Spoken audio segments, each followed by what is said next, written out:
from a galaxy far, far away. And a bookshelf straight out of the 90s. From Thrawn to Dantooine And everything in between. This is Legends Look Back. Hello, everyone, and welcome to Legends Look Back, proudly part of the Utini Podcast Network. This is a Star Wars books podcast for people who play Blink-182 at their weddings. No big deal. Where we celebrate our rich EU history, the Star Wars EU, that is, and expand your universe one episode at a time. I'm your host, Jared Mays, freshly back from the most epic weekend of all time. I'm joined by my legendary co-hosts, once again, 2D in your computer screens or your phones or iPads, but I got to see him in person. Can confirm he is, in fact, 3D, and that is Freddy C. Hello, everyone, and yes, I did play Blink-182 at my wedding. Absolutely. It was classy, though. Yeah, it was good. It was classy. We'll show some photos later. Yeah. Photos of you or of Blink-182? Maybe both. Let's do both. You know who we can also see photos of anytime we want, because, let's face it, he's beautiful, he's wonderful, he's our producer, Rick Grace. Yeah, that's true. But, you know, when I think of class, I do think of Freddy C. So, classy guy. Yeah, he had, for context there, Freddy, tell us what happened over the weekend. What are we talking about? Yeah.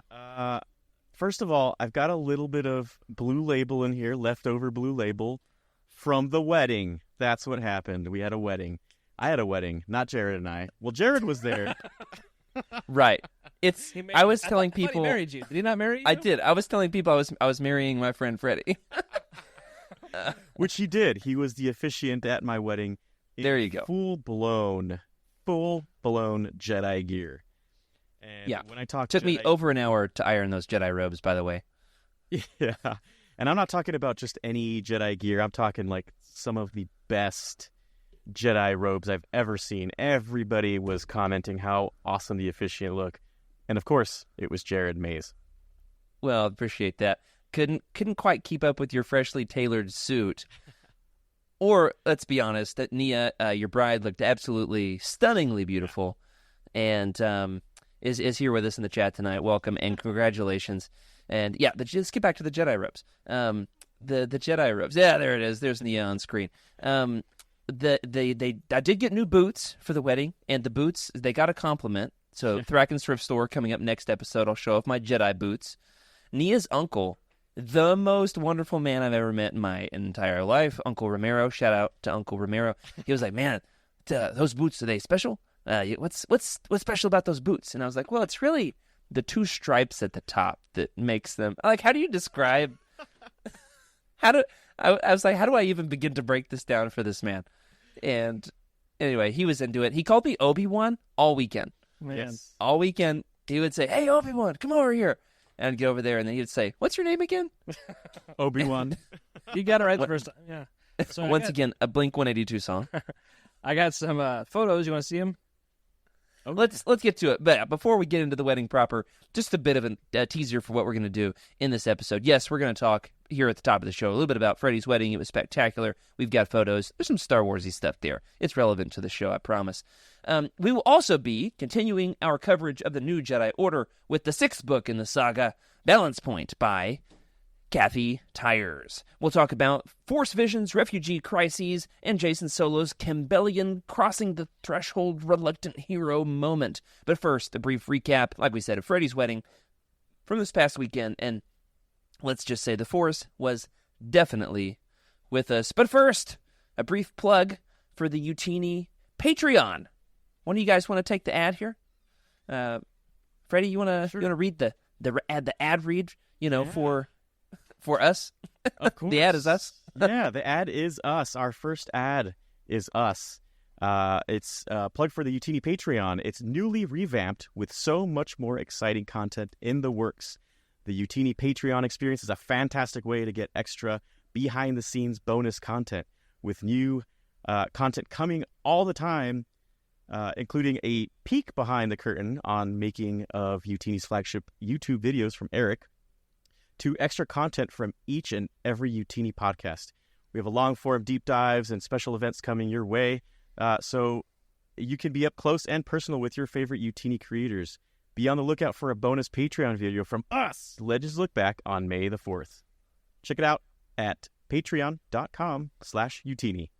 Well done, Freddy. Everybody give Freddy a round of applause. He read that like a newly married man, didn't he? I was totally gonna brought the read as energy. US at the end, so I'm super glad that I didn't read that. Yeah, the us that's making that Patreon video, by the way, is me. So you guys are not on the hook for that one. The us, by the way, is me. Me is us. Yeah. You know who else is us? Freddy and Nia, his beautiful bride. Freddy, tell us, like, in 5 sentences, what was the wedding about? What happened? Yeah. Okay. So the wedding setting, Sedona, Arizona, April 20th. Never heard of it. Never heard of it? Yeah. It was like Tatooine, honestly. Very Tatooine vibes. Like the part where there's the Star Wars book that I used. The wedding, it kind of is like the scene where R2 they do it if you're Italian. The part where he gets shot by the Jawas in the canyon. That's kind of what this was like. Yeah. Sedona. What was that? Not Beggar's Canyon. I forget which canyon. Right. It is. I know what Anyway, you're talking about. Yes. Yes, so set in Sedona. A weekend of April 20th. And, I mean, it was a small, intimate in a way. Small and intimate, and yet bursting at the seams for the venue we were at. With joy as well. Everyone was incredibly excited. It was honestly a whirlwind. It went by so quickly. Jared and I got to hang out most of the time. The wedding was fantastic. It went how I expected it to go, and then some. So I got to try all the food at the wedding. Not a lot of people get to do that. Man, the food was fantastic. They were bringing around those trays of appetizers. As soon as the wedding was over, it was like a SWAT team situation. I was like, I almost said, as we stand and sing. That's church. It was the end when I said, Mr. and Mrs. Freddy C. And you two walk out the back of the auditorium, which was not an auditorium. It's a courtyard. Back of the courtyard. Finish the wedding. And then the SWAT team of wedding coordinators come out, clean up all the chairs, and they bring out these appetizers of food. And I was like, hey, keep them coming. Keep them coming. Fantastic food. Man. As we were going to take these photos off-site, which wasn't too far, it's one of the vortexes in Sedona, if you're into that. We were gifted by Nia's sister a couple of crocheted lightsabers. They're so cool, dude. They're so cool. They definitely made their way into the photos. I'm not sure how exactly to go back from here, but we're going to find out. Let's see. This one's my favorite. Oh, yeah. It's over, Freddy. I have the high ground. Exactly. That's what I was going for. Hey, let me give you a wedding, like a marriage tip here. She will always have the high ground right. for the rest of your life. Let me help you out. You're right. I'm sorry. Please forgive me. All you need to know right there. Or no, you're right. Let's say I'm right. You're right. I'm sorry. Please forgive me. Yeah. You got it. Go. Here's part of the ceremony. So this was, I was in tears when Nia walked down the aisle. It was great. I was having to hold Freddy back. It was like I was supposed to give him the cue. Yeah. For when he was supposed to turn, which is good because that's my Twitter handle, Jared Q Mays. So I'm very, very good at the cues, and it was a lot of fun. It was great. Good moment. I was watching Freddy, watching Nia. Check that out. Dude. I joined up with them right after this shot was taken for audio listeners. This is a shot of Freddy soaring through the air. And his groomsmen catching him. He's what, a good 25, 30 feet off the ground? Yeah, it was terrifying. They threw me 8 times just before the wedding. Oh, gosh. So I met up with them, and they are all absolutely out of breath. And I'm like, what have you guys been doing? It is 20 minutes to go time. Yeah, that great groomsmen, a lot of fun. And we've got some audio clips from these guys that I have not yet had time to prepare, but hopefully next episode, maybe it'll be a Patreon thing, not sure. We'll hear from a lot of Freddy's buddies, like their favorite Freddy story. I've got a story about Freddy being kidnapped. I've got a story about Freddy skydiving. There's a lot of fun stuff. Absolutely. This is my favorite shot. One of the things that Jared hadn't really mentioned yet is we did a dance routine, and Jared can fill you in on his thoughts. We practiced since October of last year, this routine, and the one thing I learned from it was how to dip my bride and how to give her that smooch. The suggestion there, the trick is use your quads. Yes. You got to use the quads to tip the bride. Everybody. Yeah, and to Skooma Joe's comment here, absolutely well said. The courtship of Freddy C. There were no singing droids at the ceremony. However, when I posted a photo of me and Freddy behind the scenes, Jacob from the Cosmic Force, Jacob and Bounty Hunt fame, shout out to Bounty Hunt, Jacob said, I'm going to tell my kids this was the real Trucid Bakura. This photo here, yeah. And so then someone else, I think it was Jacob, might have been Oz, one of them photoshopped our faces, Freddy, I don't know if I've shown you this yet, onto the book cover of the Trucid Bakura. Goodness. Do I have that one? I don't think I posted it. I'll post it in Slack. Anyway, it doesn't have Nia's face. It's got you, me, and Leia. It's only it's only like a half effort on the Photoshop, but it's fantastic, and I need to get it framed. Yeah, my socks, Jared. One last thing: the socks that I was wearing and the certificate, how I was housing them. I had the marriage certificate nicely secured in a trapper keeper. Yeah, as I was. It was like atomic purple, by the way. Yeah. As I wore my Nicktoons socks. So the Nicktoons socks. We had some other good Star Wars flares along the way relevant to the podcast. Freddy walked down the aisle to the Force theme. Yeah. I had a handful of Star Wars references throughout the ceremony. I said that when I first met Freddy and Nia, I knew that one day I would be at their wedding because they had so much chemistry. There's the shot of me in the Jedi robe. Somebody asked me, was I posing for that? No, I was locked in. I was locked in, y'all. Locked in. We're Q across the stars, right? Yeah, for sure. When I first met Freddy and Nia, I knew I would be at their wedding one day. I did not know I would be wearing my Jedi robes at their wedding. I'll say that much. Hey, sorry, you do have it in here. Okay, here we go. The Trucid Bakura, starring me and Freddy C. And what a great. We need to have Nia on there too. Oh, that's awesome. And then a comment taken out of context. Oh yeah, thank you for the that. last one. And it says, "Wow, Jared, that photo is." Majestic. And there's people who are photo majestic like Jared. Yeah. There you go. Okay, I appreciate that. To be serious here for a second, there's other Star Wars things we could say about it, but we need to get on with the show. I will say, Freddy, relevant to the show, where we're talking about a wedding on a Star Wars Books podcast, because I met Freddy through the show. I was approached. We both joined UTN at the same time, 2018 or 19. Both joined up the same day.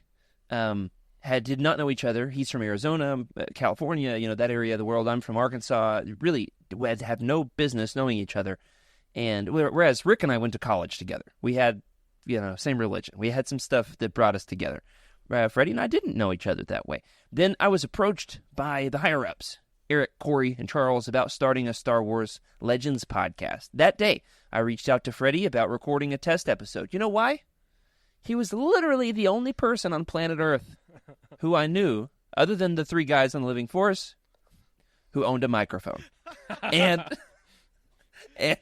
we had instant chemistry. We've done 150 episodes of the show. And now it's like truly one of the dearest friends I've ever made in my entire life. Cannot believe I got to be a part of your big day.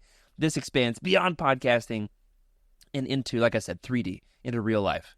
So hopefully all the fans can feel that too. I want to say thank you to all of you. And I got to meet several of them at the wedding. Anna, shout out to your friend Anna. Anna, if you're listening. Anna, first thing she says to me, she says, I listen to your show, And she's so awesome. I loved hanging out with her. She was like, hanging out with you is so weird because I listen to you all the time. And now you're here. And it's weird. I'm not going to lie.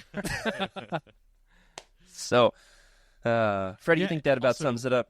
Just before we end up here, thank you to everybody, Skooma Joe, Jeremy, everybody who reached out, Iskul, a lot of folks congratulating me. It was, I know who you are. Don't worry. Thank you so much, all of you, for the congratulations. Yeah, your mom was trying to get Daniel Logan to come to the wedding, she told me, which is awesome of her.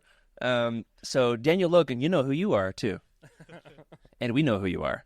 And open invitation to ever be on Legends Look Back. But without further ado, let's get on with the show. Rick, what are we talking about today? We're talking about that little book. The book, let me pull this up.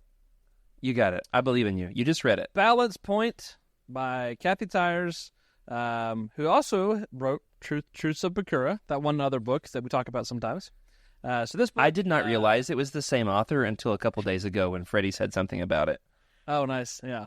I'd recognized the name, but I hadn't made the connection either. Like, I knew that she read other things. I just didn't put it together as well. Veteran Star Wars author, Kathy Tyers. That's right. Oh, hey, Freddy, check this out. My hardcover copy, sorry, Rick. My hardcover copy on the inside, it says Orange County Library. So, Oh, man. that's cool. Yeah. That is Yeah, cool. I just shut it. Keep going, Rick. Yeah. So this is the 6th novel in the New Jedi Order. It was published in the year 2000, a nice round year. And this was the second hardcover for general release. If you guys remember, there's been some that had a hardcover, mostly the Science Fiction Book Club, but the actual hardcover were not that easy to find. I thought you were about to say for General Grievous. Oh yeah. So are we ready to dive into the spoilery content and get going? Yeah, I think so. I do want to put out a general, not General Grievous or general release, a general call to listeners. If you've not read the New Jedi Order, and 19 books sounds like a lot to tackle. Honestly, I'm going to sick Emily on this project, and she doesn't know it yet. I would like to see if somebody will just read the 5 hardcovers, and I want to know what their experience is. Interesting. Because Del Rey, like, they theoretically designed the series to work that way, Interesting. to a certain degree, and I'm really curious what that's like for people. Wow, yeah. So this would be book 2 if you were doing it that way. You know, holy cow, this is 6th. Is book 1 just Vector Prime? Yes. Okay. Honestly, you're missing a lot on book 2 and 3, in my opinion. Yeah, I think that 2, 3, 4 are extremely strong. Man. Yeah, I know. So I'm interested. If anybody out there wants to give that a shot, let us know. So without further ado, we're going to get into Balance Point. This is your last warning if you've not yet read the book, or if you're like Freddy and read half of it, you're about to have the whole plot of the book spoiled. Sorry to out you like that on main, Freddy. I just got married, guys. Listen, a little Yeah, it's a busy time of your life. Busy time. On the wedding, any spare moment that we had, I was filling Freddy in on what happens in Balance Point. I was like, Freddy, here's what happens. Jacen Solo, Yuuzhan Vong, there's mods. All right, so spoiler warning. Let's get into it. Balance Point. The primary plot of the book is set in and around the planet Duro, the plant with the butthead aliens, the planet which says plant here in the show notes, the planet which Jaina is sentenced to recover upon after being forced to go EV in a battle with Rogue Squadron at the beginning of the book. She's wounded and blind and then sent for medical recuperation alongside her family on Duro. There she discovers that Duro has become a haven of refugees. Like I said, she's reunited with her family, Han, Leia, and Jacen, though she and Leia have some beef in this book. That's a whole thing. Jacen has a force vision, which really sets the tone of the whole book, of Luke tossing him a lightsaber. He fails to catch the saber in said vision, therefore the entire galaxy falls into the hands of the Yuuzhan Vong. Someone also in the vision tells him to stand firm. Jacen is shook, rightly so. Force visions kind of mess you up sometimes, like when you have a bad dream if you eat too much chocolate ice cream right before bed, kind of like that. Because of it, Jacen vows to reject the use of the Force outright so that if he never uses it, he can never doom the galaxy. Right? See the logic there? More Skywalker solo family drama. Mara Jade, recently healed from her comb spore disease, courtesy of Vergère's tears, is suspicious that there's an alien life form living in her body. She feels a presence only to discover the Force-aided pregnancy test she's expecting. So huge galaxy-altering consequences there of Luke and Mara, which, by the way, the Wook describes the pregnancy as Luke and Mara, who have spent rigorous amounts of time procreating, are expecting a child. Like, the Wook is really weird about it, so that's cool. Yeah. Yuuzhan Vong's spy Nominor is undercover on Duro, Count Olaf style. There he secretly sabotages the refugee camp with destructive mods, which could expose the refugees to Duro's toxic atmosphere. Mara and Jaina eventually discover his wily ways, confront him, and end up trapped under a cave while Nominor lives to fight another day. The Vong attack Duro and captured Jacen, holding him hostage. Leia is eventually captured as well by War Master Savong Law, forced to make a choice to use the Force and save his mother, or keep his vow so as not to endanger the galaxy as he fears from his vision. Jacen took up the call to fight, defeating War Master Vong War Master Law in a savage duel, hurling Law out the window, Mace Windu style. The book concludes with a messy end to the Battle of Duro. Some refugees are saved by Han and the crew of the Falcon, alongside the New Republic. Others are sacrificed by the Vong, and yet others enslaved. Savong Law survived his fall, but the attempts on his life have left him scarred and deformed. He will need a prosthetic foot. He makes a declaration to the entire galaxy that the Vong will end the invasion, plot twist, and spare Coruscant if the New Republic will do one thing. Bring him, it's actually two things, kind of three, depending on how we're counting, who's counting. If they'll do one thing, they'll spare Coruscant, and that's this: bring him Jacen solo and surrender or kill all the Jedi. Dun, Dun, dun, dun. dun. Yeah, thank you, Rick. Appreciate it with your sound effects. Whew, what a book. Oh, my goodness. So much to talk about with this. And we spent the first 20 minutes on the wedding, so let's get to it. Guys, where do you rate Balance Point? Where do you rate Balance Point? Masterpiece, incredible, great, good, fair, mediocre. For me, this one is probably all right, middle of the road. Good. Yeah. I think the intro is super strong. I think the conclusion is phenomenal. And most of the middle is just okay. That's exactly right. Yeah. Yep. I was not underwhelmed, but it was a slower pace reading this one, and I felt like Jacen and Jaina were just like whiny the whole book. About one thing. Jaina's very teenagery with her mom in this book, which I love. I love how like it's realistic. but like the New Republic's like, oh yeah, you're not too young to be a fighter pilot and put your life in jeopardy. And then as soon as she gets in there, they're like, okay, go back to mom now. We're done. And it's like, you're not going to take care of her. They said, we don't want to overcrowd the hospitals or whatever, but it's like, typical shifting of responsibilities, right? Yeah. So, I think this book started off with me holding on to my seat, right? Like I think it was not even the first chapter; it was just the preface. It just held me onto my seat, and I feel like I didn't feel that again for a while, right? Like there were moments, but it wasn't, I guess, the direction I was expecting it to go in. It was definitely slow. Not a lot of building, in my opinion, but more situation building, right? Like it's almost like this is a boiling point for what is to come. And I don't know. Could you call it a balance point, Freddy? It's a balance point. It's a balance point. That's really good. Yeah. So, I didn't get to read the whole thing, but I did get in my snips. I did put my 2.5 audio on the drive back home. It's terrible. Yeah. I would say really read like the last 50 pages there. That conflict with Leia and Savong Long, and Savong Long's a huge character in the series. In fact, Pablo, the architects of the NJO, this is the Central Reader's Companion. Here it describes him as the Darth Vader of the series, whereas Supreme Overlord Shimra is the Emperor. And so then, Jacen then is like Luke. However, they do spell this out in the book that Jacen and Savong Law are not related.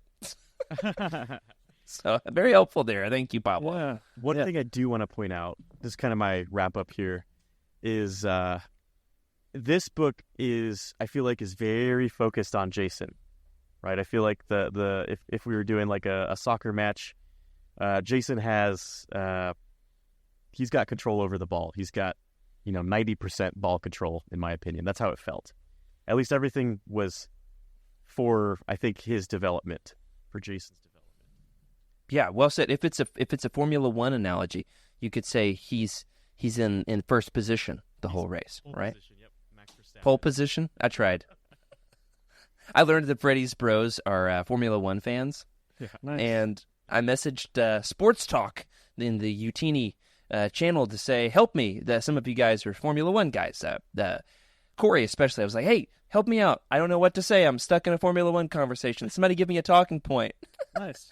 Corey is apparently in Freddy's Bros Formula One group chat. And Yes. This is Corey? This is how we're gonna spread the United, right? Is Freddy's comments Freddy's to Bros. me to get to yell obscenities at Freddy's best man, Raul. So the random person, I've never met this guy before. I'm sitting next to him on a bench. We've not even said hello yet. He's talking to some other guys about Formula One. Corey from across the country tells me to call this man obscenities. They know each other. The random person I'm sitting on a bench with. It's hilarious. What? That's pretty I know. Amazing. So, but yes, Jacen. So Tyers actually says that for her, so much of this book, the overall plot structure of the New Jedi Order as a whole, the point of this is the Campbellian story beat of the reluctant hero crossing the threshold. And so, to your point, Freddy, this is that. Absolutely. All right, so I must have missed, I think, something being set up early in the book because I don't remember what caused the conflict. Was it what happened on the space station Dream. in Corellia? Okay, was it just the dream that got him like? Yeah, it scared him a bit. Well, he's already been in the Sorry, series. There's been this ideological divide between him and Anakin. Right. That Anakin thinks the Force should be used proactively like a weapon. Right. And Jacen is like more mystical. He thinks the Force should be studied and observed and not wielded. And so he's already leaning pacifist. But then to disconnect him entirely from the Force just seemed like a big leap from where that character development was going. I don't know. That was a hard part for me to figure out. Did I miss something? Like what happened? But I okay. think it's a collection of see, this is the thing that I think Kathy Tyers relies on, which is the building of everything that happened beforehand. Mm-hmm. Right? Like, 'cause that I feel like the books prior to this really built out the universe, the Vong. They spent a lot of time, the first book is obviously the introduction to it all. Then you've got the middle books building everything, and Kathy just takes it and runs with it. Right? So I feel like Jacen's already been questioning, are we doing the right thing? He is the opposite of Kip Duran in every sense of the way. Right? He's does not want to use the Force. He's not bombastic. And he's really struggling in this book because it's a balance point, right? Like he's trying not to do something with the Force, but he has to. He has this dream that scares the bejesus out of him. Jesus 182. Yeah, and very well said. I love that idea that there's fear. I like this comment from Michael from in the chat here that it's a sense of fear in Jacen, and so we of course know that fear is the path to the dark side, and so he's afraid that his failure will determine the course of the galaxy. Which then let's skip on down to this question, guys, about Jacen while we're on the topic. Everybody give our reviews before we move on to Jacen. Everybody on good? Is that where we're all at? Yep. Yeah. So Jacen's faced with this character-defining call to action in the climactic sequence. To reject the Force altogether or lose his mother at the hands of the Vong. Or take up the lightsaber and face down the War Master, consequences be what they may. But did you ever really question if Jacen would do the right thing? Was that ever really up in the air for you? Or, I guess a follow-up question, was saving his mother truly the right thing to do? Would it have been better to sacrifice Princess Leia, his own mother, in order to save the galaxy? Or was saving Mom the right move? Yeah. It's kind of like an ethical trap question there. As a reader, right? As a reader, coming from my point of view, seeing what they did to Chewbacca, I felt anything could go at this point. And, yes, Chewbacca is a major minor character. Right. But to me, he was a major character, and I feel like to all of us, he's a major character. And to have him go, I feel like anybody can go. I guess that's where So you felt like they could have axed Leia? I mean, sequel trilogy does it. They kill them off one by one by one. Everybody dies. Everybody dies. Yeah. Except for Chewie, who lives inexplicably. But they had us there for like 2 minutes, so they thought he was dead. Yeah. Rick, did you ever think that Jacen would not pick up the call to adventure? I think that conundrum in the book was the right call for crafting the story. I think that I did wrestle. I did wonder, how's this going to go? I don't think that I ever thought that this was how Leia was going to go out in Legends, but it did make me wonder if Jacen would choose, to protect his mom or not, and if he didn't, what repercussions would that lead to? How would that affect the relationship? And so I kind of entertained it for a second and thought maybe that he would choose to do nothing, and then somebody else would miraculously come in and save her after he had clearly made his choice. But I think it was good. I think maybe that's why I felt like there wasn't enough conflict, where after knowing what he chooses to do, it was kind of like, so you just weren't that convicted about what you were saying? You just kind of testing the waters with it? Rick, that's okay. This is a question for both Jared and Rick. I feel like he's going towards a priestly role of the Force. I guess seeing him go and do the opposite thing, how does that make you feel? Rick, I feel like you were getting to something there. Interesting. Almost like, don't do it, but then he does it, right? He's almost he's doing against what he preaches, or what he's been trying to preach. Yeah. Go ahead. I don't know. I'm just, there's a lot of exploration and him figuring this out. It was pointed out earlier, they're 16. They're still at that threshold of becoming adults, young adults, teenagers. And I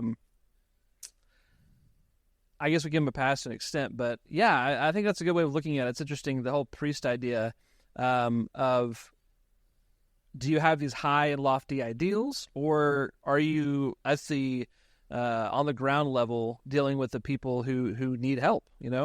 Yeah, when you get your hands dirty. Yeah, and that's where the Force is with the living beings. And anyway, that could get philosophical. So he really does come across to me, Jacen, this early Jacen of this series. He evolves later on in some crazy ways, but.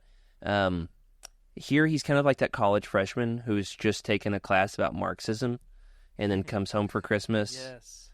And so he's like, oh, I know everything about everything, to Michael's point earlier in the comments. Yeah. And then it's like, yeah, but what about, you still got to pay your taxes, buddy, right? Yeah. When push comes to shove. So he does take up the call to action. He does save his mom, which is epic. And a cool thing to keep track of with Jacen is how many times moving forward will his huge character-defining moments come from reluctance, come from him feeling like, I don't want to do this, but it's the right thing that I have to do. And then, if you do that enough times, what will it do to a person when it's on this scale? When it involves so many, the entire galaxy at stake, not just, getting your kids to soccer practice, but the whole galaxy. Michael in the chat has a good point on what would have happened if Jacen didn't save his mother. A reminder. Yeah. Go ahead. Yeah, just put it on. Yeah, there it is. Watching his mother die in front of him. Anyone reminded of episode 2? Absolutely. That was not even on my mind. So yeah, he's on a whole nother level for me there. Wow. Absolutely. But he saves his mother this time. So big pivot there. But this honestly is a similar timeline to the prequel trilogy. So this comes out in 2000. So episode 2 is in development. Yeah. Oh, wow. That's a good and point. there are so many parallels between the prequel trilogy and this series that George is often intervening and telling the writers to do something different. So it's not too similar. And I don't want to say too much about that because it might spoil some big plot moments. Moving forward, we'll get to them when we get to them. Once again, remarkable that we didn't spoil Chewie's death for Rick after 2 years on this podcast. I've got some questions that I want to ask about the next 2 books. Well, a character that's in the next 2 books that I want to know what happens, and I don't want to ask because I just want to read and find out. But it's the next book. I'm going to read every single word of it. Take my time. It is Edge of Victory 1. is without a doubt a top 10 Star Wars book of all time for me. I love it. At least my first read through was. So I'm excited to return to that one. So Jacen, very interesting character, reluctant hero, very much Campbellian, and takes up the call to action, though doesn't want to, has the Force vision. Of course, was he right to interpret the Force vision the way that he had in the first place? Let's go down to this one, guys. Jacen's Force vision forces his hand to reject the use of the Force, thereby sparing the galaxy of what he believes will be the destruction of his own mistake. Do you think that he was correctly interpreting that vision? Or do you think the Force was trying to show something else to him? So speculate, here for a second, guys. Yoda, of course, tells Luke that the visions are not always true. The what is it? Always in motion is the future.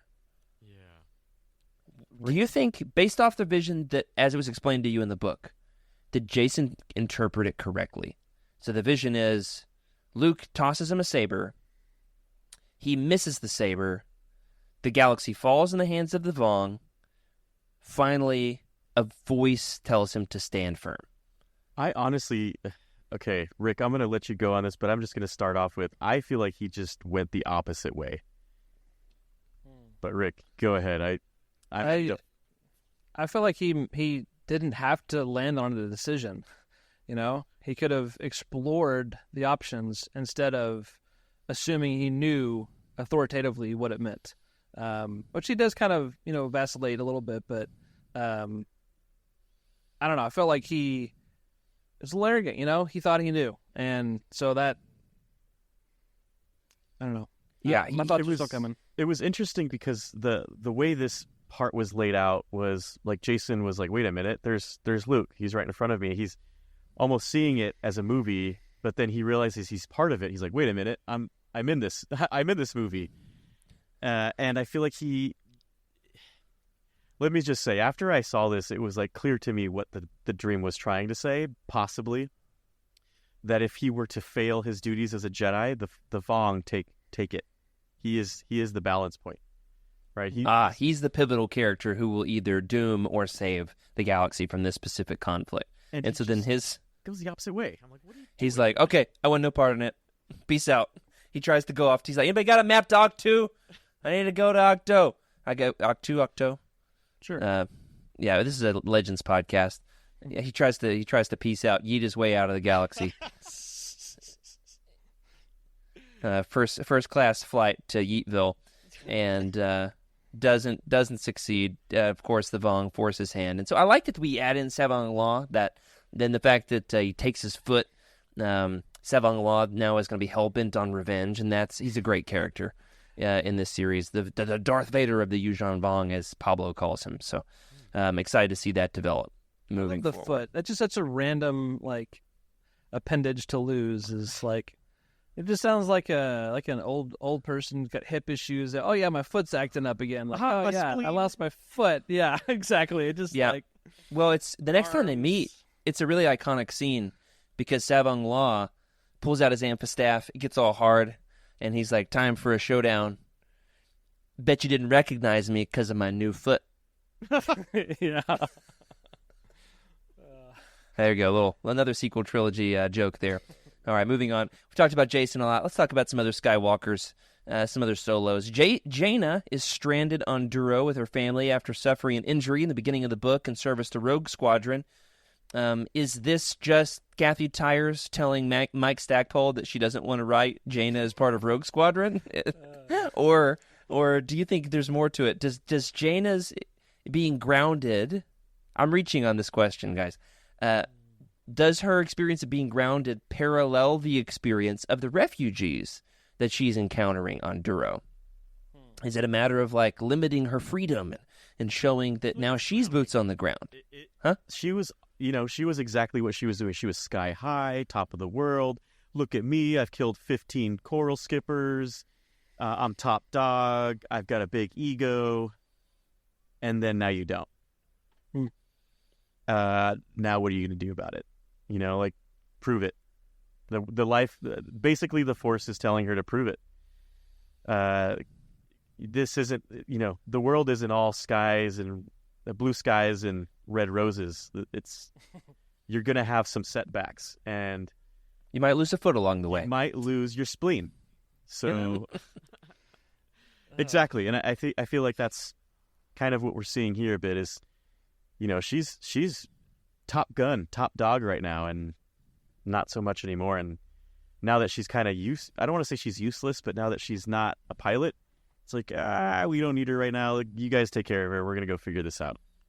Man, and Yeah, I wish they would have dug more into the loss of sight and continued that a little longer. That would have been really fun to explore. Even if she was somehow able to become a pilot again while being blind. Like, come on, that would be epic. Yeah, because a Jedi could do it. It's almost like, Rick, you could say, give me the one. All right, I gotta get that. Yeah, it's almost like, Rick, you could say, blink, and you'll miss it. Oh, How fast it happens there with her blindness. I forgot it was in the book, and I read it, and I was like, holy smokes, she's blind? No, it's like 30 pages. Nothing a little back to won't kill. I think that's what makes it good. Is there's so many things that are just like, whoop, like just they introduce an idea and then they just fade away from it. Where it's like, nah, not really, just playing. Yeah, the thing that I really think serves that particular plot point well, though, in this book, is that we get to explore back in Stackpole's duology, Jaina as part of Rogue Squadron. So you get that part of her story, and then now this pulls her back to her family. Yes, and that was needed, so I do appreciate that part for sure. But let's be honest, I just like reading her as part of Rogue Squadron. That's really satisfying. It's really cool. That's really cool. And I want to go back. Give me more Gavin Darklighter. Oh yeah. I love him as leader of Rogue Squadron. Gavin turned out to be just great. I'm so proud of that young man. Yeah. I know. Seen him grow. Yeah, Jaina, though, has some more development to come over through the post-New Jedi Order and beyond. So keep a pin in that one. Another huge development in the Skywalker family is revealed in this book. Guys, this is going to have some absolutely cataclysmic galactic consequences. Luke and Mara Jade, arguably the two most powerful Force wielders in the galaxy, have procreated. And there's no longer a deadly virus in Mara. Now there's an even worse. Now there's a baby.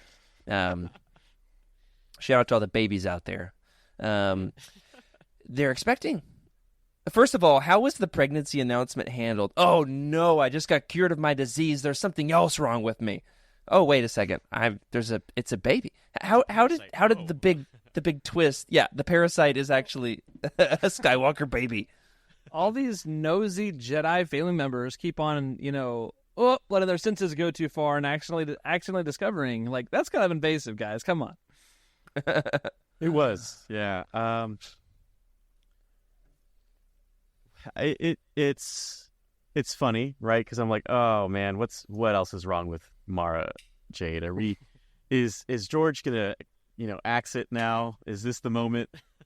Oh yeah. Not sure what was going on, and then of course to see it, it's a bit of a shock, right? Like, oh, where are we going now? This is different. We thought we had all of the Jedi in front of us, right? All of the, what would you call them? Like the head pieces on the chessboard. Yeah, we thought we had all the Jedi pieces on the chessboard with Jacen, Jaina, and Anakin.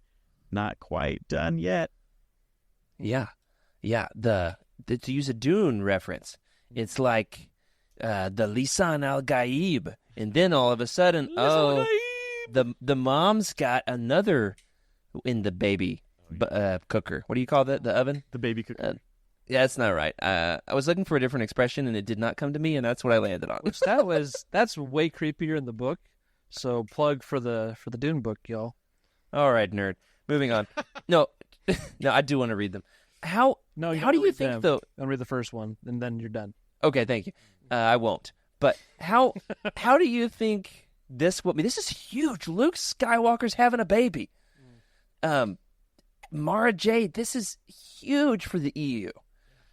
There's one, you could even call it huge, HEUGE. How the sequel trilogy has one. There is one solo Skywalker descendant. Now we're going to have four. How do you think this will change the galactic saga moving forward? Just like your early speculation here for the child of Luke Skywalker. Well, What are they going to be like? How's it going to change the galaxy? Before we get there, Kathy Tyers gets 2 major Star Wars moments in her life. 1, Okay. a brand new Skywalker. 2, Truce of Bakura. No, but like in Truce of Bakura, Leia tells the Force Ghost of Vader to peace out. Yeah. That's pretty cool. That's a great moment. Yeah. Yeah. He comes back. Anakin's like, "Hey, listen, I wasn't a great dad," and she's like, "Forget you. Get out of here." I already have a dad. Get out of here. It's so good. Awesome. All right. Yeah. Rick, you want to hit How do you think it's going to change the galaxy? I got a visual. Give me a second. I'm working on something here. All right, Rick's doing some Photoshop behind the scenes. I will say this character then does become one of my favorite EU characters of all time. Watching this character grow, progress, their relationships to other major EU characters, chef's kiss, spectacular. So can't wait to see how you guys get to experience this new character for the first time. Michael says, bigger than the twins? Are you talking about the size of the baby or like the consequences upon the galaxy? No, probably not as big of consequences, but still huge, and I'm excited that they are like a Super Smash Brothers character joining the fight. unknowingly joining the fight.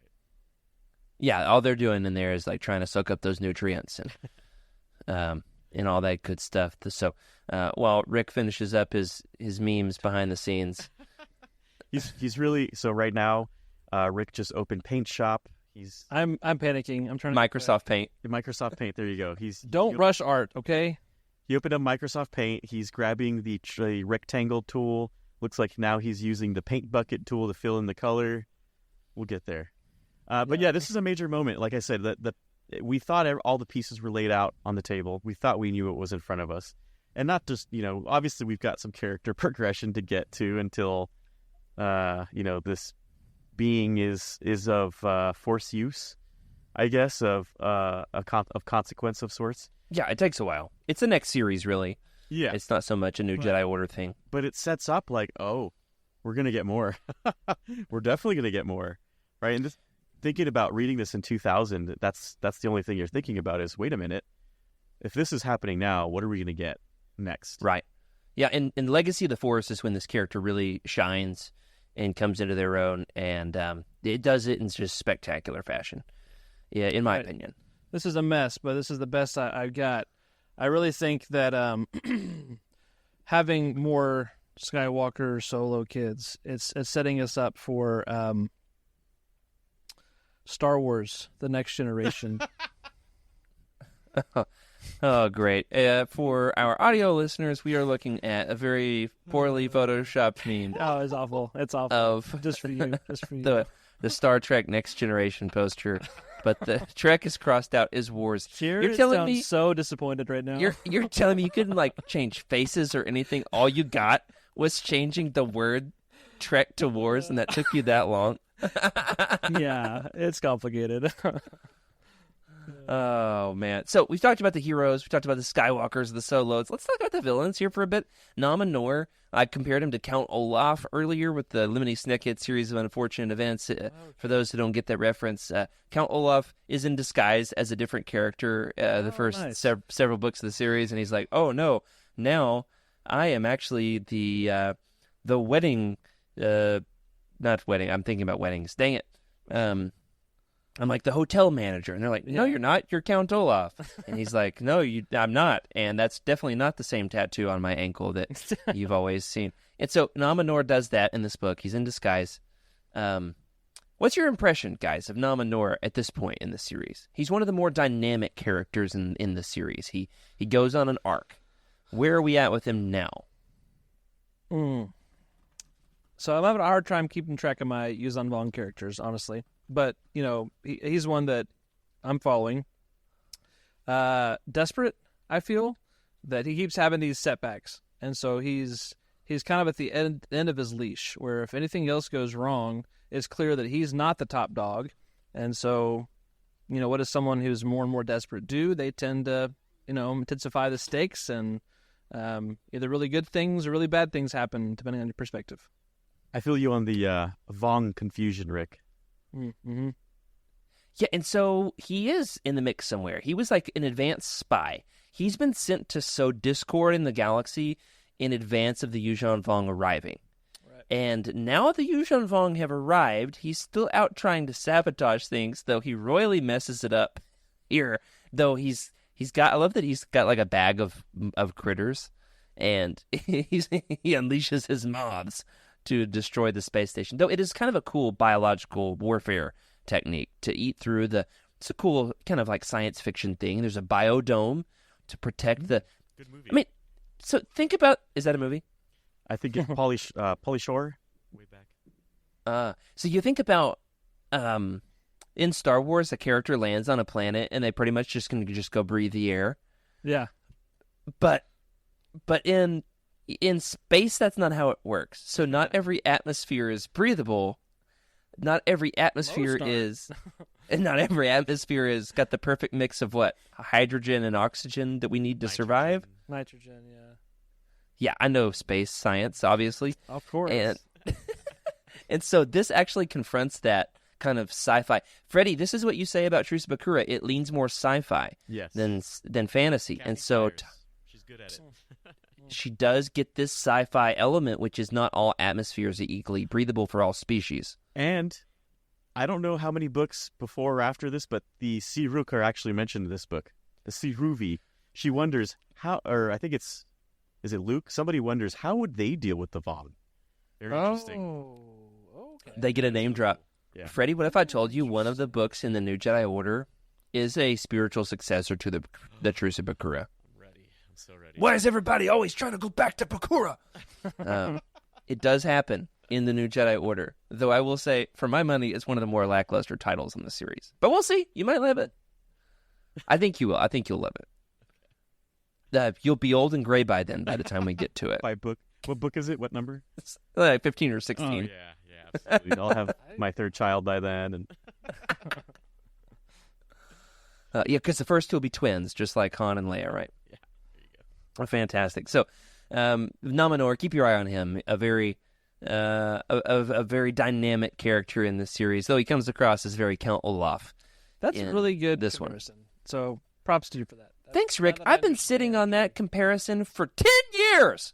10 years. And I finally got a chance to make it. I'm not going to lie. When I saw the notes, I didn't read Count, and so I thought you were talking about the Frozen character Olaf. I was like, I don't get it. I don't get it. But In Star Wars!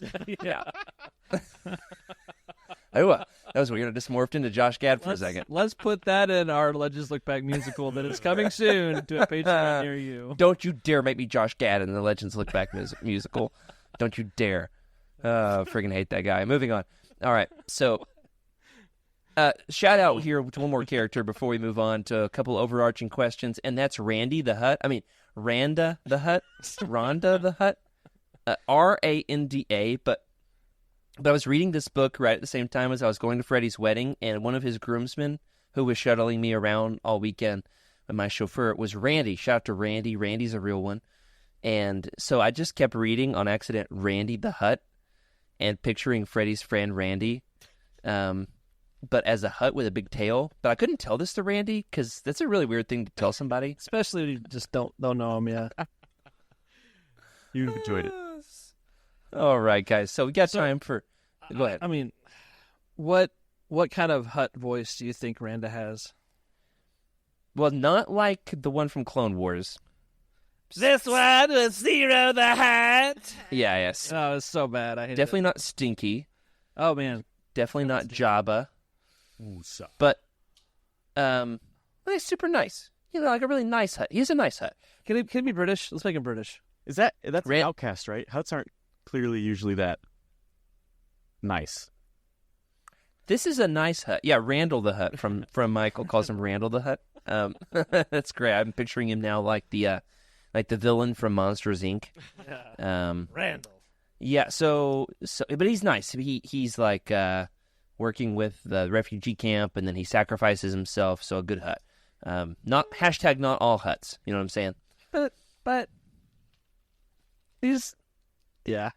He's a morally gray character who does something heroic in the He end. does something heroic in the end. Not All right, we've got time. Exactly. We've got time for one last question. We talked about the refugees last roundtable. Let's move on from that one here. There's a lot of refugee stuff in this, which is totally worth some real-world comparisons. But to go back to the last roundtable for some more discussion on that, let's get to the ultimatum here at the very end of the book. This is where we'll end the show. In the same way, in the end of the book, the galaxy is faced with an ultimatum from Savangla. All these made-up Star Wars names, guys, like Randall. The ultimatum. Turn over Jacen and the Jedi, or Coruscant will be destroyed. Do you think there's a real chance that the tide of public opinion will turn against the Jedi? The next book, are we going to have bounty hunters pulling in Jedi? Or what do you think is the right move for the Jedi? Or for the galaxy? Should they turn over the Jedi? If you're a random Joe out in the galaxy, you see a Jedi in a coffee shop, you calling the popo? It's the easiest thing in propaganda, by the way, to focus attention away from, hey, look, we're actually really bad beings and we will enslave you. But that's not what is at the forethought. The forethought is you get to survive at the sake of just these silly little people. I mean, that's the Nazi party. Exactly. And it's easy. It's easy to just be like, oh, I want to survive. Get rid of them. Right? Instead of taking the light side approach, which is the hardest approach to take, which is, no, we're going to have this hope. We're going to have this fire. We're going to beat the heck out of you. That's the hardest way. That's why it's the light side. The easy, the dark side is just like, yep, get rid of them. Let's go. Right? It's, anyway. Oof. Harrowing real-world comparison there, Freddie. Yeah. Rick, what do you do? I was thinking about, like, X-Men and mutants and... No. Yeah. The fear of the unknown, and so the people turn against them because they've got these strange powers that nobody else has, so we can't trust them. Sorry, there's a mosquito. I hope I just got it. But, I thought you were just clapping for so emphatic excited. emphasis. Let's go, Star Wars. X-Men and Star Wars. X-M-A-N. Yeah, keep going. Okay, that's all. We're going to do that. We'll save it. We'll save it for the mixtape. Anyway, yeah, Music. so... that was the most interesting part of the book for me, was setting up that challenge and wondering, okay, how seriously are people going to take this? At first, I was like, come on, they're going to see right through that.